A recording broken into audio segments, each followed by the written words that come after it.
BJP మూకలకి ఇదొక చెంపపెట్టుగా మేము భావిస్తూ ఉన్నాం.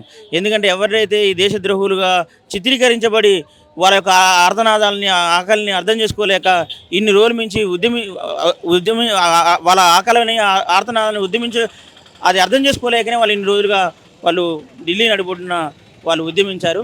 కాబట్టి ఎప్పటికైనా చేసే ఉద్యమంలో నీతి నిజాయితీ న్యాయం ఉంటే ధర్మం ఖచ్చితంగా గెలుస్తుంది అనే దానికి ఇదొక ఉదాహరణగా మేము భావిస్తూ ఉన్నాం. ఇప్పటికైనా చాలా మంచిది ధర్మేంద్ర ప్రధాన్ రాజీనామా చేసిండు. ఇప్పటికైనా ఎన్టీఏని ప్రక్షాళన చేయాలి. ఇప్పుడు నిన్న వార్తలు వచ్చినాయి, అక్కడ ఎన్టీఏ సిబ్బందిని మొత్తం తొలగించి కొత్త వాళ్ళని నియమిస్తున్నాము అని చెప్పేసి మాట్లాడారు. ఎన్టీఏని ప్రక్షాళన చేయడమే కాదు, ఈరోజు మెడికల్ ఎంట్రన్స్ ఎగ్జామ్ ఏదైతే ఉందో అది వేరు రాష్ట్రాలకి వాళ్ళకే ఎగ్జామ్ నిర్వహించుకునే విధంగా, అంటే ఎగ్జామ్ సెంట్రలైజేషన్ కాకుండా డీసెంట్రలైజేషన్ చేయాలని చెప్పేసి మీ సందర్భంగా డిమాండ్ చేస్తూ ఉన్నాం. స్టూడెంట్స్ 4 డిమాండ్స్ పెట్టి ఒక డిమాండే నెరవేరింది, మిగతా డిమాండ్స్ పట్టించుకుంటుందా సెంట్రల్ గవర్నమెంట్? అంటే అది విద్యార్థులు అక్కడి నుంచి ఇంకా స్పందించాల్సిన అవసరం ఉంది దీని మీద. ఇది అసలే కాదు, మేము చెయ్యము, మేము ఇట్లనే ఉంటాం, మేము విద్యార్థులకి అకౌంటబిలిటీ లేదు, జవాబుదారీతనం లేదని చెప్పేసి భీష్మించుకొని కూర్చున్నటువంటి ఆర్ఎస్ఎస్ శక్తులకి ధర్మేంద్ర ప్రధాన్ రాజీనామా చేసిందంటే ఎంత ఒత్తిడికి గురయ్యారో మనం అర్థం చేసుకోవచ్చు. అర్ధరాత్రి 1 గంటకి నరేంద్ర మోడీ సెల్ఫీ వీడియో పెట్టిండు. అంటే ఈ దేశ ప్రధానికి వీడియో తీయడానికి కూడా ఏ సిబ్బంది లేరా? అంటే అంత ఒత్తిడి చేసిన ఫలితంగానే అర్ధరాత్రి సెల్ఫీ వీడియో పెట్టాల్సిన అవసరం వచ్చింది.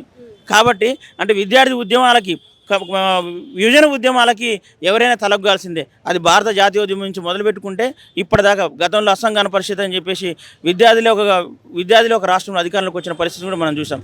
విద్యార్థుల వెనకాల చైనా వాళ్ళు, పాకిస్తాన్ వాళ్ళు ఉన్నారని సెంట్రల్ గవర్నమెంట్ వాళ్ళు అంటున్నారు, ఏమంటారు? విద్యార్థులు అనక చైనా వాళ్ళు, పాకిస్తాన్ వాళ్ళు ఉన్నారు, వీళ్ళు దేశద్రోహులు, టెర్రరిస్టులు అని చెప్పేసి చెప్పారు. మొన్న నాసా చట్టం కింద మేము వాళ్ళందరినీ కూడా అరెస్ట్ చేస్తామని చెప్పేసి చెప్పారు.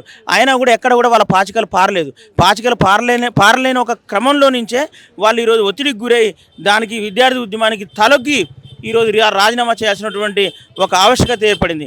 దానికి విద్యార్థులే. ఎందుకనంటే ఈ విద్యార్థులు అనేక మంది మీద లాఠీ చార్జీలు జరిగినాయి.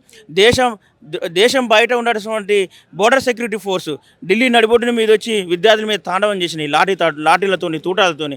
అదేవిధంగా ఇప్పటి వరకు ఏ పాలకుడు కూడా ప్రయోగించినటువంటి రబ్బర్ బుల్లెట్స్ని ఉపయోగించారు, పెల్లెట్స్ని ఉపయోగించారు. అదేవిధంగా వాళ్ళకి షాక్లు ఇచ్చారు, షాక్లు ఇచ్చారు. అదేవిధంగా అమ్మాయిల మీద లైంగికంగా వేధించారు, వాళ్ళని చెప్పకూడని చోట తాకారు, చెప్పకూడని దగ్గర గుద్దారు. అయినా కూడా విద్యార్థులు మేము వెనక్కి పోవని చెప్పేసి వాళ్ళు భీష్మించుకొని కూర్చొని ఒక ఉక్కు సంకల్పంతో పోరాడిరు. కాబట్టి దాని మీద ఇంతటి స్పందన వచ్చింది. దీనిలో పీడిఎస్ విద్యార్థి సంఘం కూడా ఢిల్లీలో కావచ్చు, ఆంధ్రప్రదేశ్, తెలంగాణలో ఉన్నటువంటి అనేకమైన అన్ని జిల్లాల్లో కూడా ఒక విస్తృతమైన ఒక ఐక్య ఉద్యమాన్ని చేపట్టామని చెప్పేసి ఈ సందర్భంగా మేము తెలియజేస్తా ఉన్నాం.